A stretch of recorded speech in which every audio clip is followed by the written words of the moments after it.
Ladies and gentlemen, boys and girls. Actually, no boys and girls. This is a wine show. Ladies and gentlemen, it is the Different Drop Night of Nights at 3 p.m. on a Wednesday. We are announcing our wines of the year for 2023. Three amazing wines in different categories that we think really kicked massive goals in 2023, Wade. Absolutely. Huge year. We're going to kick it off with our white wine of the year. Drum roll, please.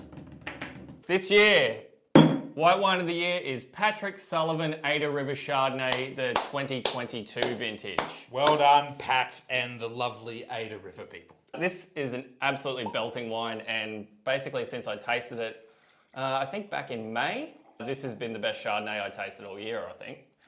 Amazing wine. So a little bit of background on the wine. Comes from the Gippsland region, the Struzelli Ranges. Interestingly, I was looking, not been to Gippsland, I was looking at this on a map, and it's the same latitude, longitude, I reckon, as Mornington Peninsula.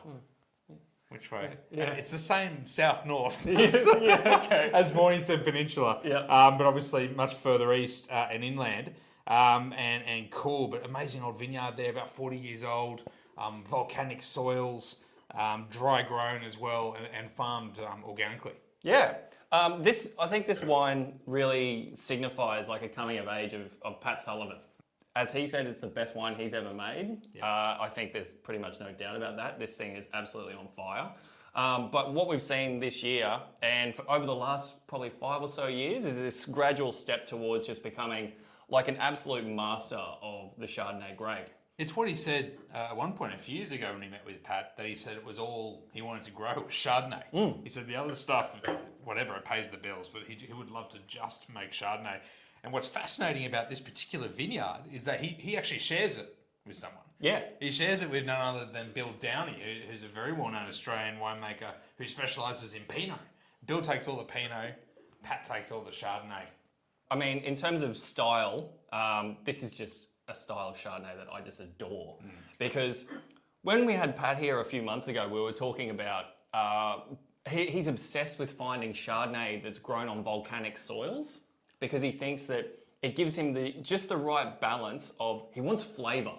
So he wants ripeness and he wants power. But volcanic soil gives him the sort of minerality and the acid backbone, so that it can carry all that flavour. Sure. And this wine is just kind of like that incarnate. Yeah, because it has this almost watercolours kind of feel to the body and the acidity. Yeah. It's just so awash with natural acid. And I do feel in some of these other Victorian regions, you think Mornington Peninsula, Yarra Valley, Beechworth, places like this, if you're going after that power, you're going to lose a bit of that acid. And that's what's amazing about these sites, is it has this zippy, zingy acidity and length, but then just waves of flavour. Man, God, how can you not fall in love with that wine? 30% new oak, which you would never guess. No. Tasting it, it just swallows it up. And for me, it's all about that minerality and complexity. Yeah, and it's got this beautiful, it's kind of peachy, and the fruit's quite golden. It's got a lovely little hint of sort of sea spray in the background, but zip and drive to it as well. So it's a freight train of a Chardonnay. I love it. Dare I say it, Wade? It has this almost... Don't say it, for the love of please. This almost Chablis-esque kind of feel to it, doesn't it, mate? No, it doesn't. It tastes like Australian Chardonnay, and a really kick-ass version of it. But I think know Pat would fit in well with the French. What do you think with his overalls? Yeah, totally. But yeah, in terms of benchmark Australian Chardonnays that we've tasted this year, I mean, we've tasted some incredible wines. Yeah. Tasmanian, Victorian, Margaret River, whatever. But this just has such unique personality. Yeah. I think, and that's why it really stood out to me. I think it's just one of those wines that just walks through the door and blows your head off. So I reckon when we tasted this back at the beginning of the year, we could have told you then it was our wine of the year. We just knew, didn't we? It was a scintillating Chardonnay. Leaps out of the glass, and an incredible representation of where modern Australian Chardonnay is up to, and God, it's exciting, isn't it? Agreed. Man, that's epic. Amazing. Congratulations, Patrick Sullivan, white wine of the year, and all the other lovely white winemakers who are making other varieties that are okay. Yeah, just not as well as Pat. All right, so the next category in our awards is Best Other Wine. Best other. Other. So what does other mean? Other includes rosé, other includes amber wine, sparkling wine, yep. pet nat, sweet, whatever other wine concoction the kids are doing these days. So, mate, do you have a winner for us, Wade? What is the best other wine of 2023? This is cool. We got a curly one for you. This is the NV Spinifex Solana. Yeah, Shelley. Well done, mate. Super, super cool wine. So, Spinifex, Pete Shell in the Barossa, one of the sort of modern icons, I guess, of the Barossa Valley. Really has led the way at being one of the best sort of modern producers, looking at a whole bunch of innovative wine styles for the region over the last sort of 20 years. He's been a real pioneer, hasn't he? I think now, you know, things like Grenache, lighter Grenache blends, alternative varieties. He was one of the very first in the region to go there. Rosé. Kick-ass rosé, yeah. And here's another thing, another concoction that's incredibly creative. It's a I guess a sherry Oloroso Vinjon inspired style of skin contact white wine. Yeah. So this is basically a massively souped up version of Lola, which is his blend. So the varieties you're looking at. Uni Blanc, Claret, Vermentino, Semillon, Marsanne, Roussanne, Viognier. Yep. So crazy all sorts blend of bits and pieces.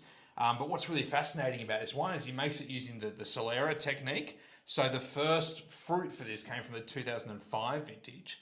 And then every year he's adding and topping up that original base blend and then bottling it as he goes. So this is the fourth bottling. It's so cool, yeah. So this is the fourth bottling. So yeah, little top up each year, just bring a little bit more freshness and it's sort of because of that. This wine over we've been tasting it for probably 10 years, I reckon, and it's been going like this. Like it sort of changes and undulates. But I think this bottling is probably my favourite of it so far. It just has a bit more drive, doesn't it? A bit more zip, and I don't know whether that's Pete playing around with the mix of varieties.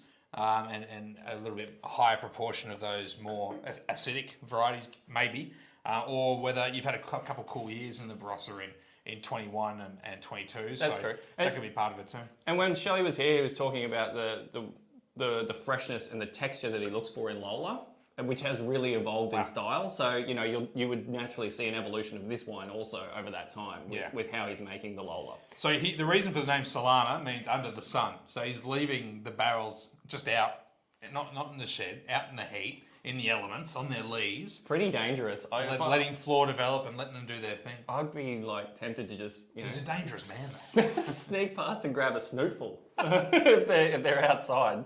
But yeah, look at that colour. Yeah, it looks epic in the glass.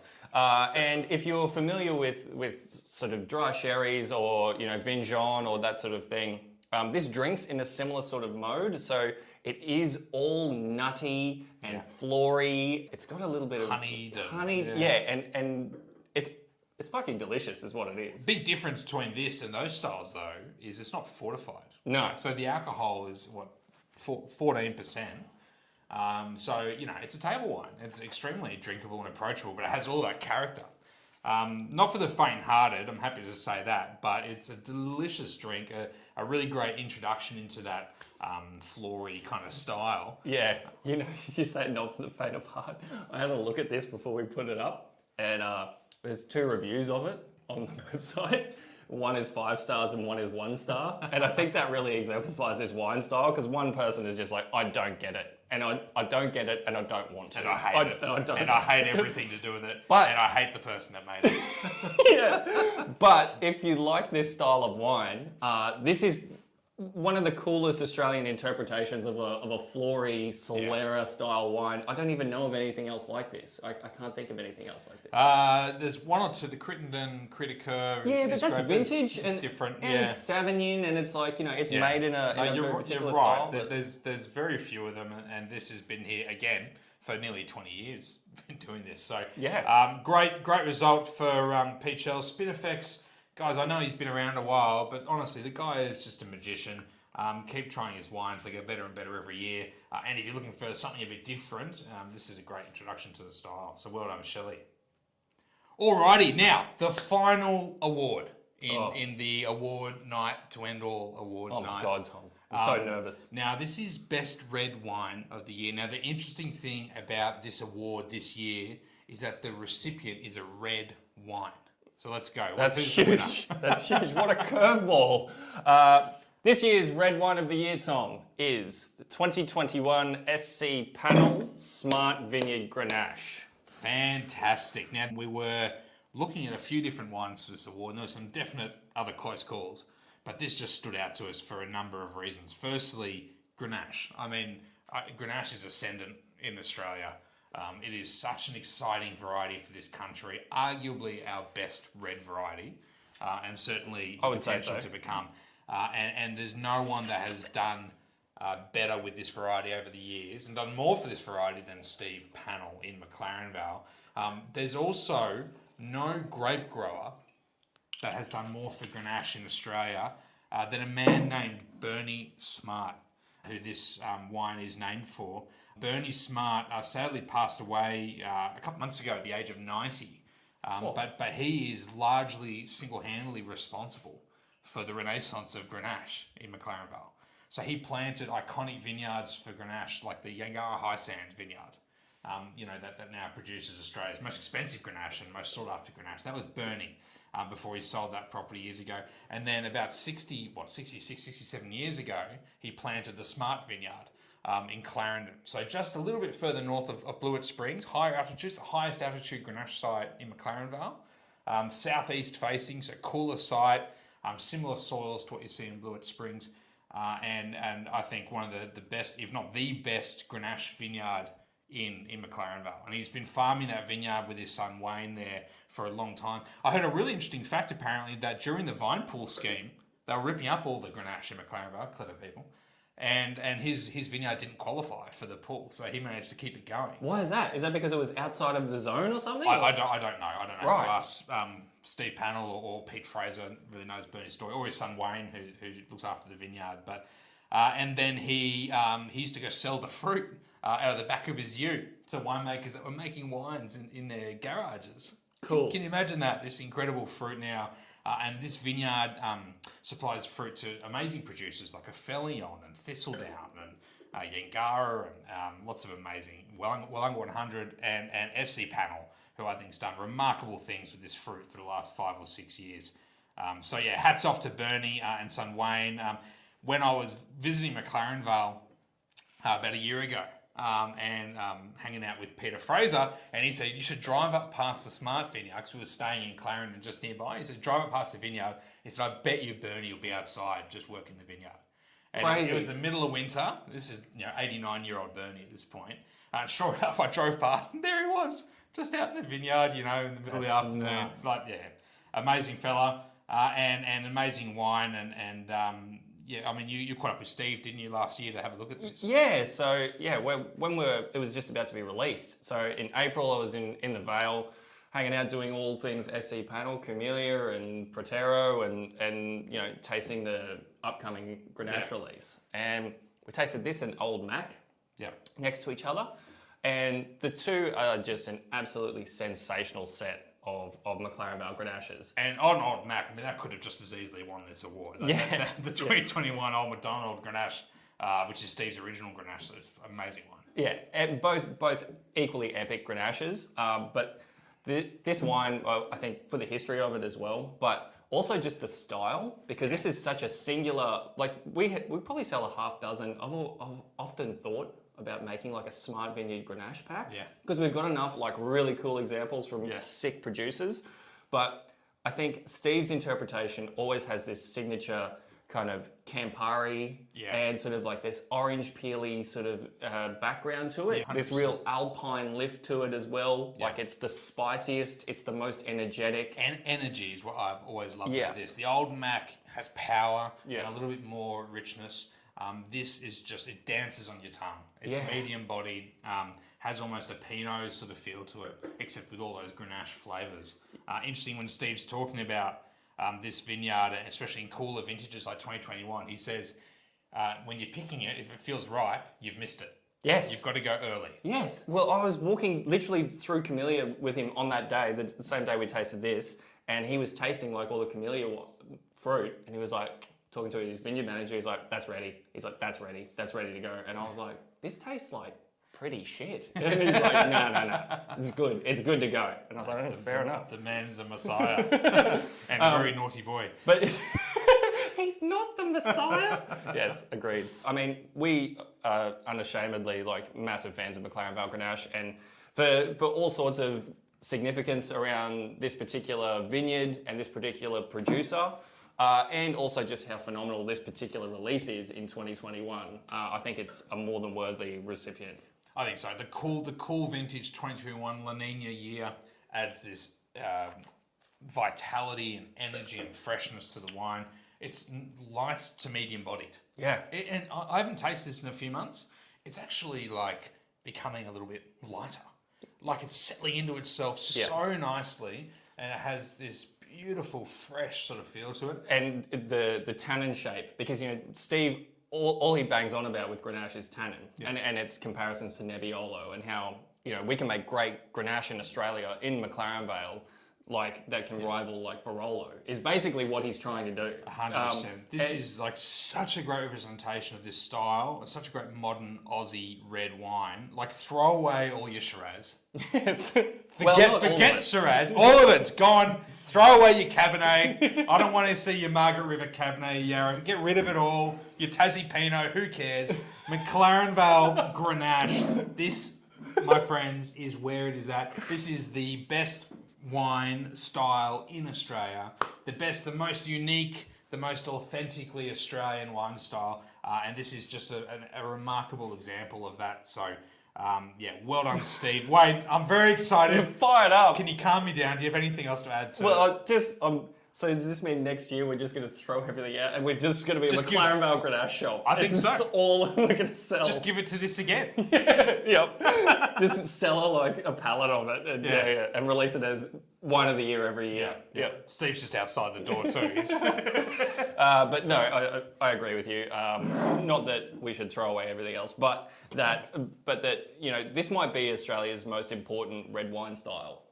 Is this medium-bodied perfume style of South Australian Grenache, be it McLaren Vale or Barossa, and this is just an absolutely stunning representation of it. So there's very little of it left in the world. We've got a couple of cases left, but if you do stumble across any bottle of this in one of your friend's cellars, knock them out, take the bottle, and drink it.